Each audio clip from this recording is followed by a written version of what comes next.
我还是决定重录了。我现在精神比较好，因为这个实在太那个了，这个实在太过分了。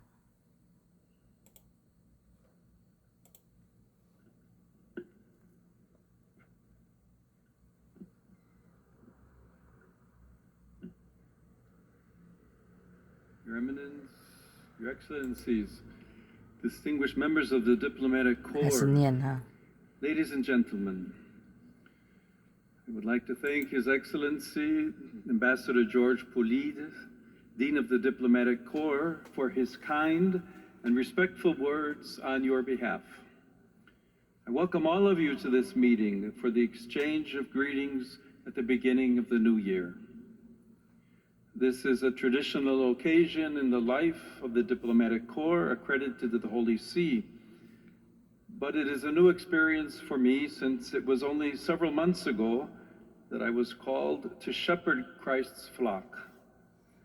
I am pleased, therefore, to welcome you this morning, and I am grateful for your generous participation, which this year is enriched by the presence of the new resident heads of mission of Kazakhstan, Burundi, and Belarus. I thank the respective governmental authorities for their decision to open in Rome diplomatic representations to the Holy See. This is a tangible sign of good and fruitful bilateral relations. 一人一本啊，看到没 For 啊 each of you, dear ambassadors, I wish to extend my good wishes to your countries and to share a reflection on our times, which are so troubled by a growing number of tensions and conflicts. This past year saw many significant events, beginning with those directly affecting the life of the Church, which experienced a profound jubilee and saw the return to the Father's house of my venerable predecessor, Pope Francis. The whole world gathered around his coffin on the day of his funeral and sensed the loss of a father who had guided the people of God with immense pastoral charity. A few days ago, we closed the last holy door, that of St. Peter's Basilica, which Pope Francis himself had opened on Christmas night in 2024. During the Holy Year, millions of pilgrims flocked to Rome to make their Jubilee pilgrimage. Each person brought his or her own experiences, questions, and joys, as well as pains and wounds, to pass through the holy doors, which are symbols of Christ himself, our heavenly physician. By coming in the flesh, he took upon himself our humanity in order to make us partakers of his divine life, as we contemplated in the recent celebration of Christmas.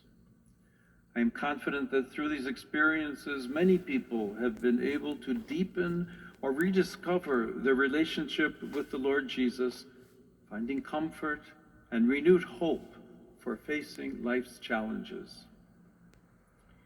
In questa sede desidero esprimere particolare gratitudine ai romani che con grande pazienza e senso di ospitalità si sono fatti carico dei numerosi pellegrini e turisti giunti in urbe da ogni parte del mondo. Uno speciale apprezzamento desidero rivolgere al governo italiano, all'amministrazione capitolina e alle forze dell'ordine che si sono adoperate con zelo e precisione perché Roma fosse in grado di accogliere tutti i visitatori e gli eventi giubilari e quelli successivi alla morte di Papa Francesco potessero svolgersi in serenità e sicurezza. La Santa Sede e l'Italia condividono non solo la vicinanza geografica, ma soprattutto la lunga storia di fede e di cultura che lega la Chiesa a questa splendida penisola e al suo popolo. Ne sono un segno anche le eccellenti relazioni bilaterali, suggellate quest'anno dall'entrata in vigore delle modifiche all'accordo sull'assistenza spirituale delle forze armate, che consentirà una maggiore efficacia nell'accompagnamento spirituale delle donne e degli uomini che prestano il loro servizio nelle forze armate in Italia e nelle numerose missioni all'estero, come pure la firma dell'accordo per un 他又讲得挺 impianto 好，会不会是同一 agrivoltaico 场 a 吗？ Santa Maria di Galeria, che consentirà la fornitura di energia elettrica alla città del 刚不是 Vaticano tramite il 刚才我看 ricorso 那 a 一场不是 fonti 讲不是美 rinnovabili, 语， confermando così il 怎 comune 么现在变成 impegno 讲 in 拉丁语？ favore del creato. 对 Sono poi 啊， grato 这 per 没 le 弄错。 visite che mi hanno reso le alte cariche dello Stato all'inizio del mio pontificato e 耶， per la squisita ospitalità riservatami al 发生什么 Palazzo 事？ del Quirinale 可能是 dal 我没有 signor 仔细看， Presidente della 可能是我没 Repubblica, 仔细看。 al quale desidero far giungere il mio cordiale e riconoscente saluto. During the past year, having accepted the 哦哦， invitation 就是 given to 英 Pope 文回来了。 Francis, I had the 哦， joy of 对， visiting Turkey and Lebanon. I am grateful to the authorities of both countries for their welcome. In Iznik, Turkey, together with the 那 Ecumenical 时候已经 Patriarch 挂 of 了，我才没仔细 Constantinople 听。 and representatives of other Christian denominations, I commemorated the 1700th anniversary of the First Ecumenical Council. This was an important opportunity for renewing our commitment to the journey towards the full visible unity of all Christians. In Lebanon, I met a people who, despite their difficulties, are full of faith and enthusiasm. There I sensed the hope of young people who aspire to build a more just and cohesive society, and to strengthen the bond of cultures and religions that makes the land of the Cedars unique in the world. Dear ambassadors, prompted by the tragic events of the sack of Rome in 410 AD, St. Augustine wrote De Civitate Dei, the city of God. This is one of the most powerful of his theological, philosophical, and literary works. As Pope Benedict XVI observed, it is an impressive work crucial to the development of Western political thought and the Christian theology of history. It draws, as we would say in contemporary terms, on a narrative that was spreading for the pagans, still numerous at that time, and even quite a few Christians thought that the God of the new religion and the apostles themselves had shown themselves incapable of protecting the city. In the days of the pagan gods, Rome was Caput Mundi, the great capital, and no one could have imagined that it would fall into the hands of its enemies. Now, with the God of the Christians, this great city no longer seemed secure. Certainly, our times are very distant from those events. This is not simply a question of temporal distance, but also of a different cultural awareness and the development of categories of thought.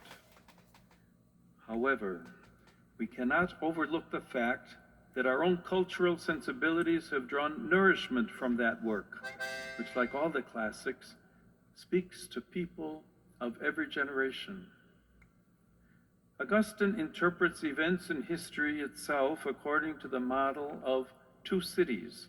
First, there's the city of God, which is eternal and characterized by God's unconditional love, amor Dei, as well as love for one's neighbor, especially the poor. Then there is the earthly city, which is a temporary dwelling place where human beings live until death. In our day, the latter includes all social and political institutions, from the family to the nation state and international organizations.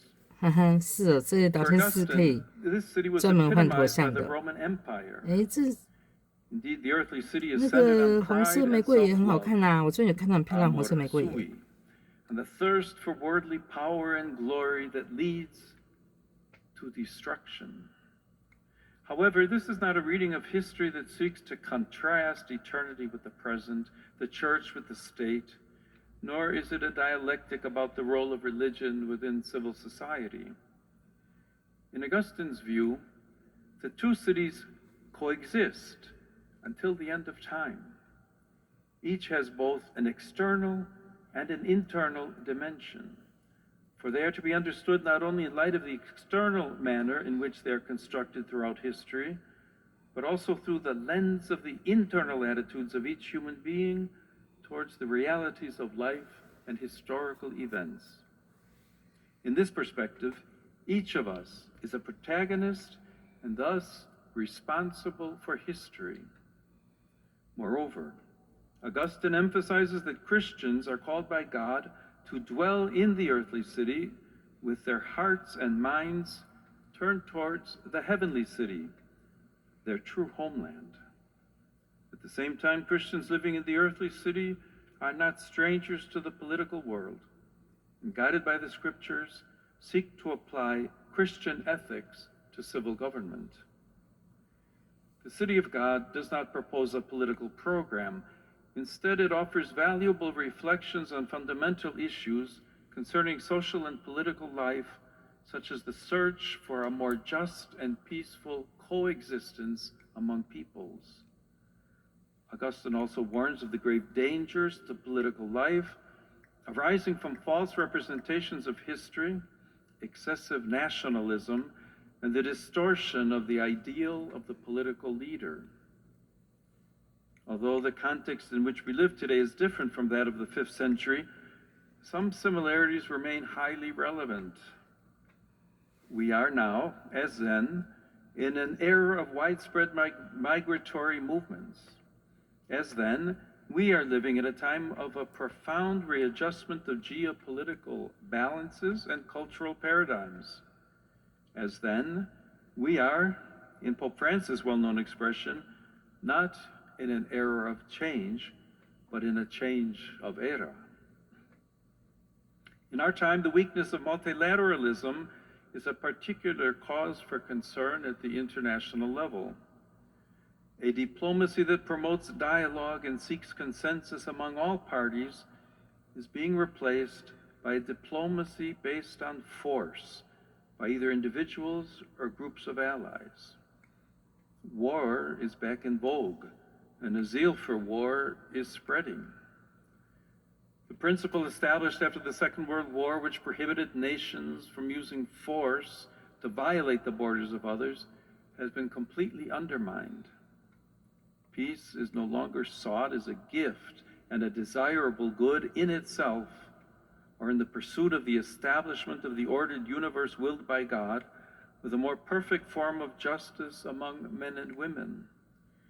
Instead, peace is sought through weapons as a condition for asserting one's own dominion.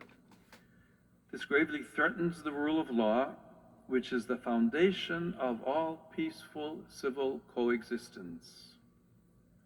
Furthermore, St. Augustine notes, there is no one who does not wish to have peace. For even those who make war desire nothing but victory. They desire, that is to say, to attain peace with glory. For what else is victory than the conquest of those who resist us? And when this is done, there is peace. For even those who intentionally interrupt the peace in which they are living have no hatred of peace, but only wish it changed into a peace that suits them better.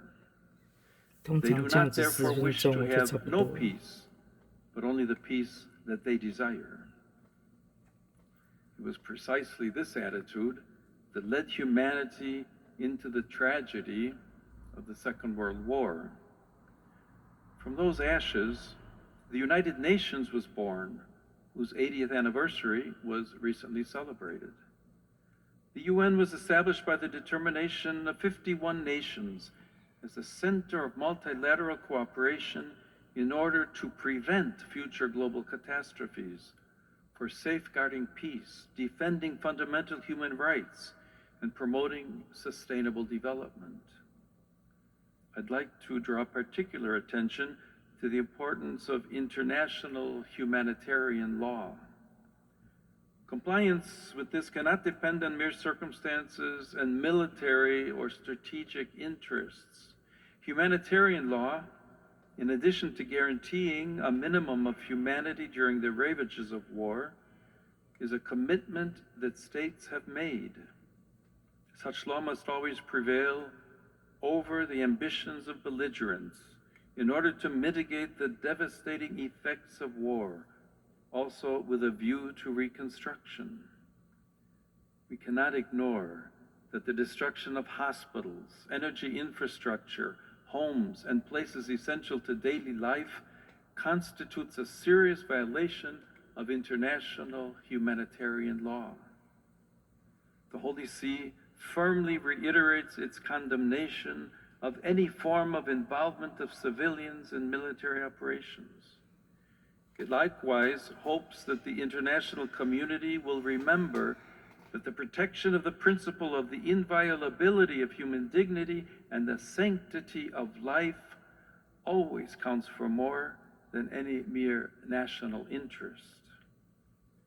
With this in mind, the United Nations has mediated conflicts, promoted development, and helped states protect human rights and fundamental freedoms. In a world facing complex challenges such as geopolitical tensions, inequalities, and climate crises, the UN should play a key role in fostering dialogue and humanitarian support, helping to build a more just future.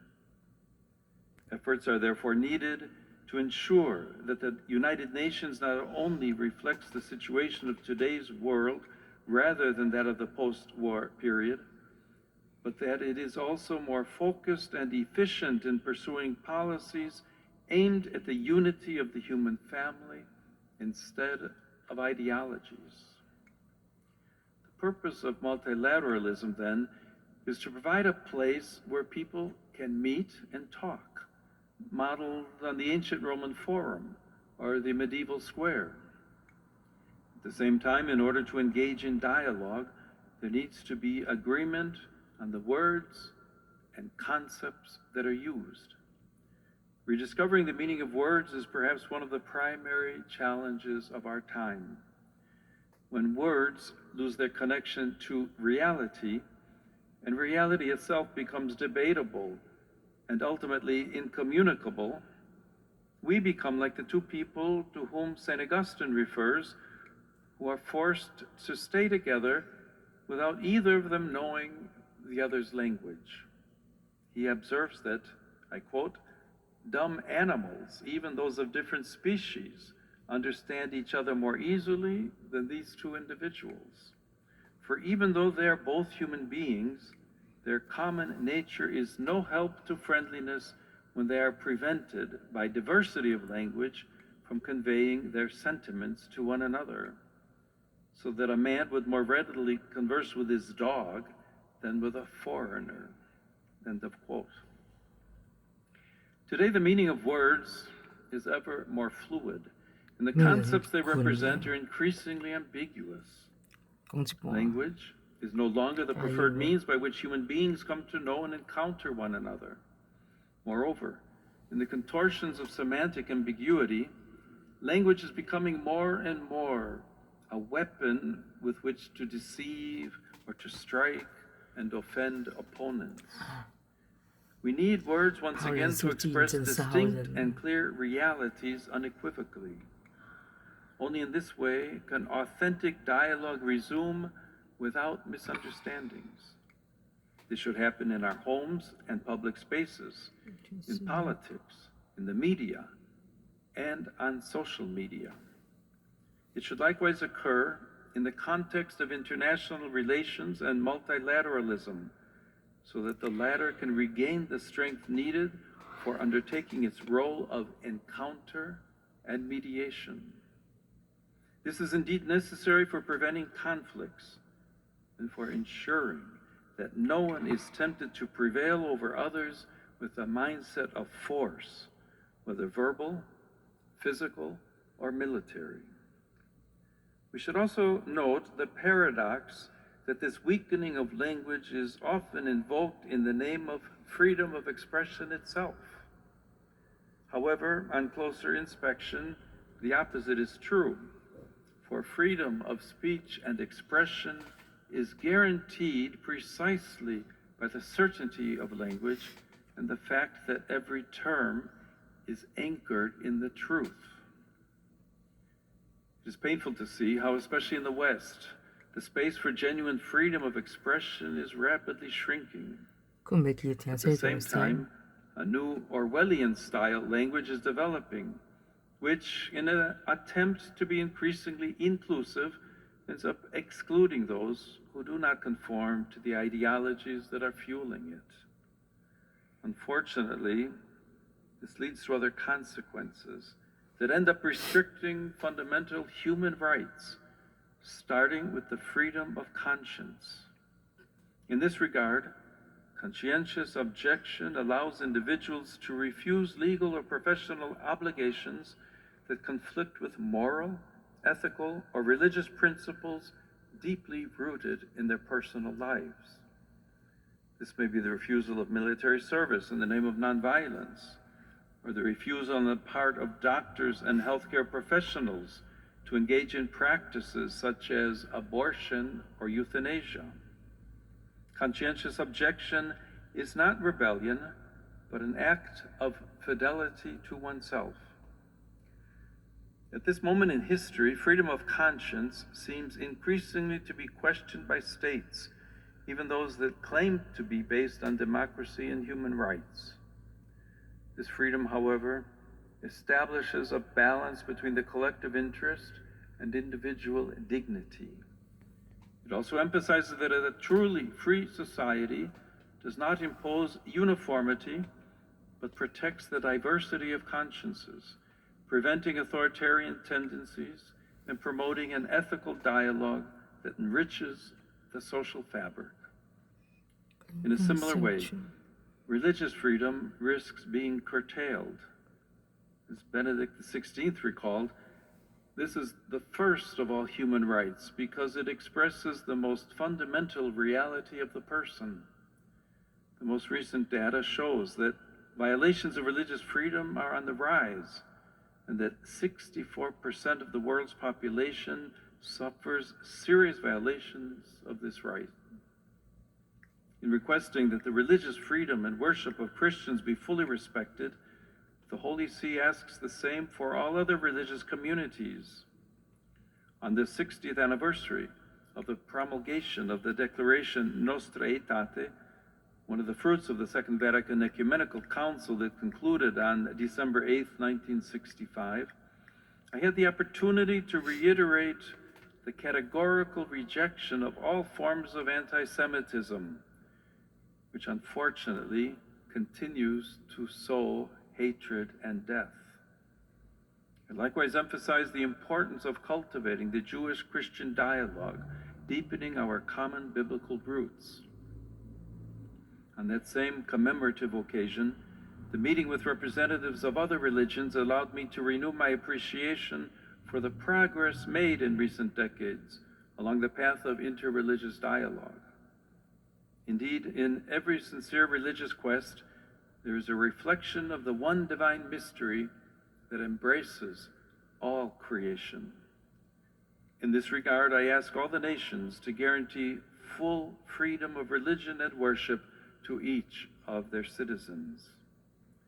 However, it cannot be overlooked that the persecution of Christians remains one of the most widespread human rights crises today, affecting over 380 million believers worldwide. They suffer high or extreme levels of discrimination, violence, and oppression because of their faith. This phenomenon impinges on approximately 1 in 7 Christians globally, and it worsened in 2025 due to ongoing conflicts, authoritarian regimes, and religious extremism. Sadly, all of this demonstrates that religious freedom is considered in many contexts more as a privilege or concession than a fundamental human right.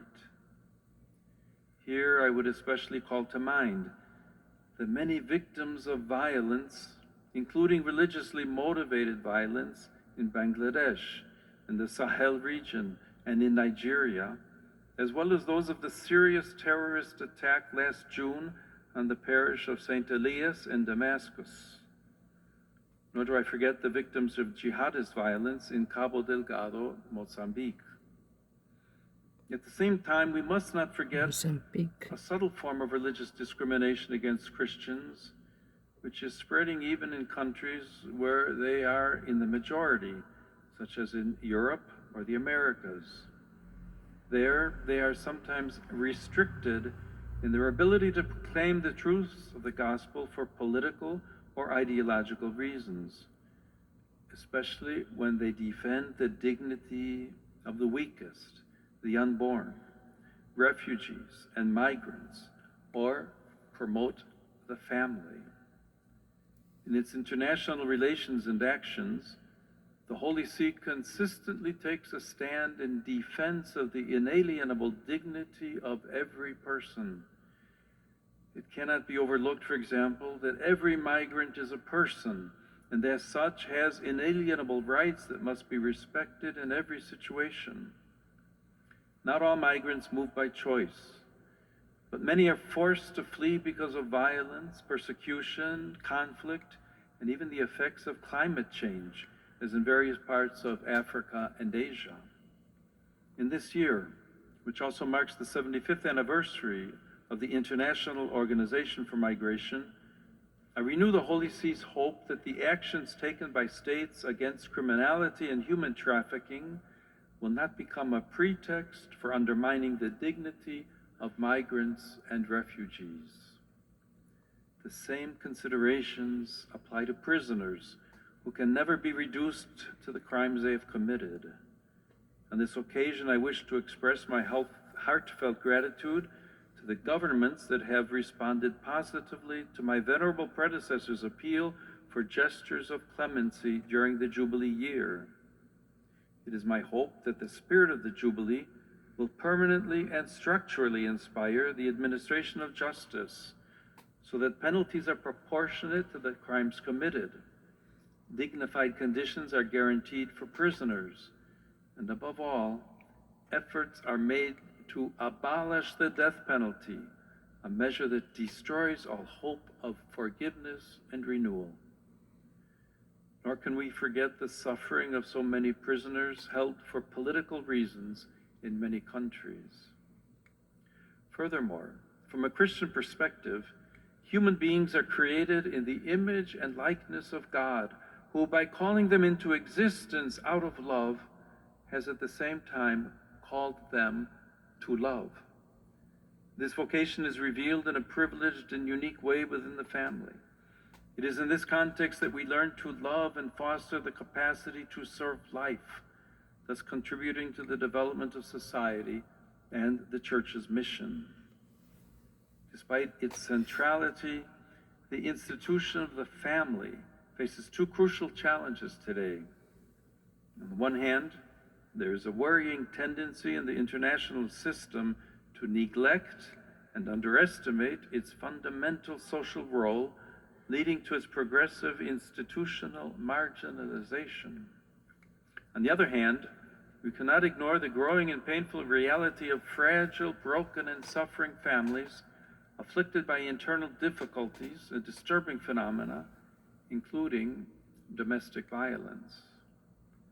The vocation to love and to life, which manifests itself in an important way in the exclusive and indissoluble union between a woman and a man, implies a fundamental ethical imperative for enabling families to welcome and fully care for unborn life.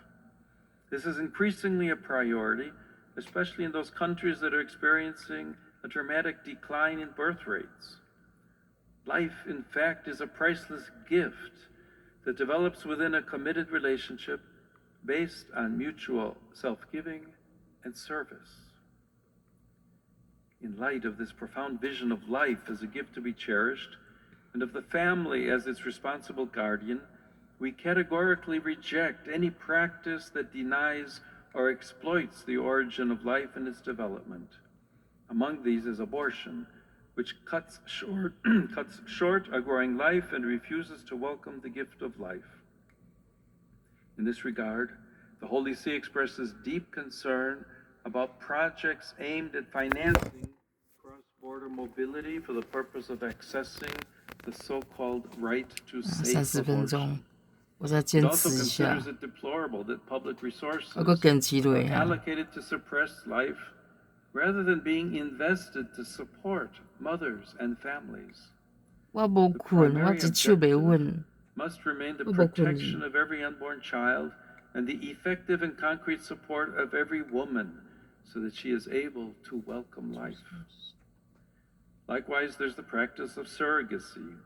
By transforming gestation into a negotiable service, this violates the dignity both of the child, who is reduced to a product, and of the mother, exploiting her body and the generative process, and distorting the original relational calling of the family. Similar considerations can be extended to the sick, to those who are elderly or isolated, who at times struggle to find a reason to continue living. Civil society and states also have a responsibility to respond concretely to situations of vulnerability, offering solutions to human suffering such as palliative care, and promoting policies of authentic solidarity rather than encouraging deceptive forms of compassion such as euthanasia. A comparable reflection can be made concerning the many young people who are forced to confront numerous hardships, including drug addiction. In order to prevent millions of young people around the world from falling victim to substance abuse, concerted efforts are required to eradicate this scourge upon humanity and the drug trafficking that fuels it. Together with these efforts, there must be adequate policies for recovery from addiction, as well as greater investment in human development, education, and the creation of employment opportunities.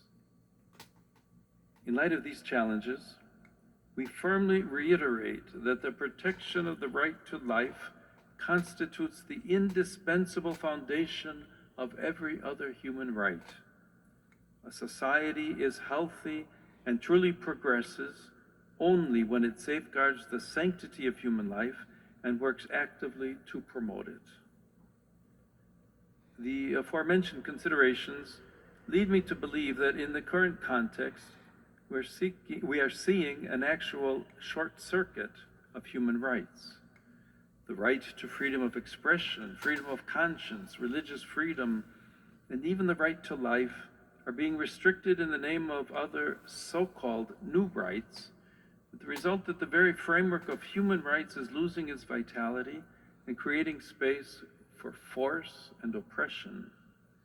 This occurs when each right becomes self-referential, and especially when it becomes disconnected from reality, nature, and truth. Distinguished ambassadors, while St. Augustine highlights the coexistence of the heavenly and earthly cities until the end of time, our era seems somewhat inclined to deny the city of God its right of citizenship. It seems that only the earthly city exists, enclosed exclusively within its borders. Seeking only imminent goods undermines that tranquility of order, which for Augustine constitutes the very essence of peace, which concerns society and nations as much as the human soul itself, and is essential for any civil coexistence. In the absence of a transcendent and objective foundation, only self-love prevails, to the point of indifference to God, who governs the earthly city. Yet, as Augustine notes, great is the folly of pride in those individuals who think that the supreme good can be found in this life, and that they can become happy by their own resources. Pride obscures both reality itself and our empathy toward others. It is no coincidence that pride is always at the root of every conflict. Consequently, as I recalled in my message for the World Day of Peace, we lose our sense of realism and surrender to a partial and distorted view of the world, disfigured by darkness and fear, thus paving the way for the mentality of confrontation, which is the precursor to every war. We see this in many contexts, starting with the ongoing war in Ukraine and the suffering inflicted on the civilian population. Faced with this tragic situation, the Holy See strongly reiterates the pressing need for an immediate ceasefire and for dialogue motivated by a sincere search for ways leading to peace. I make an urgent appeal to the international community not to waver in its commitment to pursuing just and lasting solutions that will protect the most vulnerable and restore hope to the afflicted peoples. I likewise emphasize the Holy See's full willingness to support any initiative that promotes peace and harmony. At the same time, we see this in the Holy Land, where, despite the truce announced in October, the civilian population continues to endure a serious humanitarian crisis, adding further suffering to that already experienced. The Holy See is especially attentive to any diplomatic initiative that seeks to guarantee to the Palestinians in the Gaza Strip a future of lasting peace and justice in their own land, as well as to the entire Palestinian people and the entire Israeli people. In particular, the two-state solution remains the institutional perspective for meeting the legitimate aspirations for both peoples. Yet sadly, there has been an increase in violence in the West Bank against the Palestinian civilian population, which has the right to live in peace in its own land. The escalating tensions in the Caribbean Sea and along the American Pacific coast are also a cause for serious concern. I wish to repeat my urgent appeal that peaceful political solutions to the current situation should be sought, keeping in mind the common good of the peoples and not the defense of partisan interests. This pertains in particular to Venezuela in light of recent developments. In this regard, I renew my appeal to respect the will of the Venezuelan people, to safeguard the human and civil rights of all, ensuring a future of stability and concord. To this end, inspiration may be drawn from the example of two of its children who I had the joy of canonizing last October, José Gregorio Hernández and Sister Carmen Rendiles.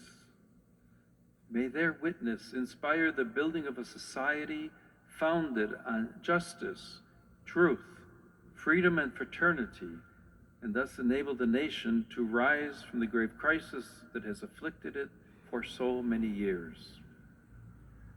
Other crises are scattered across the global landscape. First, I refer to the desperate situation in Haiti, marked by many forms of violence, from human trafficking to forced exile and kidnappings.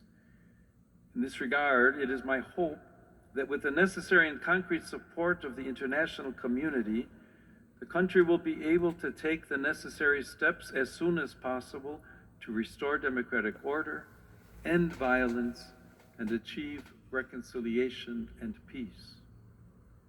Nor can we forget the situation that has affected the Great Lakes region of Africa for decades, plagued by violence that has claimed many victims. I encourage the parties involved to seek a definitive, just, and lasting solution that will put an end to a conflict that has lasted far too long. Similarly, I think of the situation in Sudan, which has been transformed into a vast battlefield, as well as the continuing political instability in South Sudan, the youngest country in the family of nations, which came into being following the referendum 15 years ago. We cannot fail to mention the intensifying signs of tension in East Asia and to express hope that all parties involved will adopt a peaceful and dialogue-based approach to the contentious issues that are a source of potential conflict. My thoughts turn in particular to the grave humanitarian and security crisis afflicting Myanmar, which was further aggravated by the devastating earthquake last March. With renewed intensity, I make an appeal that paths of peace and inclusive dialogue be courageously chosen so as to guarantee everyone fair and timely access to humanitarian aid. To be authentic, democratic processes must be accompanied by the political will to pursue the common good, to strengthen social cohesion, to promote the integral development of every person. At the heart of many of the situations I've mentioned, we can see something that Augustine himself pointed out, namely the persistent idea that peace is only possible through the use of force and deterrence. While war is content with destruction, peace requires continuous and patient efforts of construction as well as constant vigilance. Such efforts are required of everyone, starting with the countries that possess nuclear arsenals. I think in particular of the important need to follow up on the New START Treaty, which expires in February. Indeed, there's a danger of returning to the race of producing ever more sophisticated new weapons, also by means of artificial intelligence. The latter is a tool that requires appropriate and ethical management, together with regulatory frameworks focused on the protection of freedom and human responsibility. Dear ambassadors, notwithstanding the tragic situation before our eyes, peace remains a difficult yet realistic good. As Augustine reminds us, peace is the aim of our good, because it is the very aim of the city of God, to which we aspire, even unconsciously, and of which we can enjoy a foretaste even in the earthly city. During our pilgrimage on this earth, peacemaking requires humility and courage. The humility to live truthfully and the courage to forgive. In the Christian life, we see these virtues reflected at Christmas, when truth, the eternal Word of God, becomes humble flesh. And at Easter, when the condemned righteous one forgives his persecutors and grants them his life as the risen one. Moreover, if we look more closely, there is no shortage of signs of courageous hope in our time, and we must constantly support them. I think, for example, of the Dayton Accords, which 30 years ago put an end to the blood-stained war in Bosnia and Herzegovina. Despite difficulties and tensions, they opened up the possibility of a more prosperous and harmonious future. I think, too, of the joint declaration of peace between Armenia and Azerbaijan, signed last August. We hope this will pave the way for a just and lasting peace in the South Caucasus and resolve the outstanding issues to the satisfaction of both parties. I likewise call to mind the efforts made in recent years by the Vietnamese authorities to improve relations with the Holy See and the conditions in which the Church functions in the country. These are all seeds of peace that need to be cultivated. This coming October will mark the 8th century of the death of St. Francis of Assisi, a man of peace and dialogue, universally recognized even by those who do not belong to the Catholic Church. His life shines brightly, for it was inspired by the courage to live in truth and the knowledge that a peaceful world is built starting with humble hearts turned towards the heavenly city. A humble and peace-loving heart is what I wish for each of us and for all who dwell in our countries at the beginning of this new year. Thank you. 44分钟。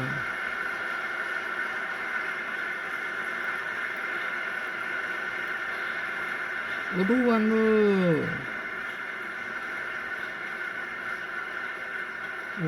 了，虽然中间刷一次手机。Eccellenze, gentili signori, si invitano cortesemente i capi missioni, accompagnati dai rispettivi consorti, a dirigersi verso l'incontro col Santo Padre e i superiori della Segreteria di Stato per il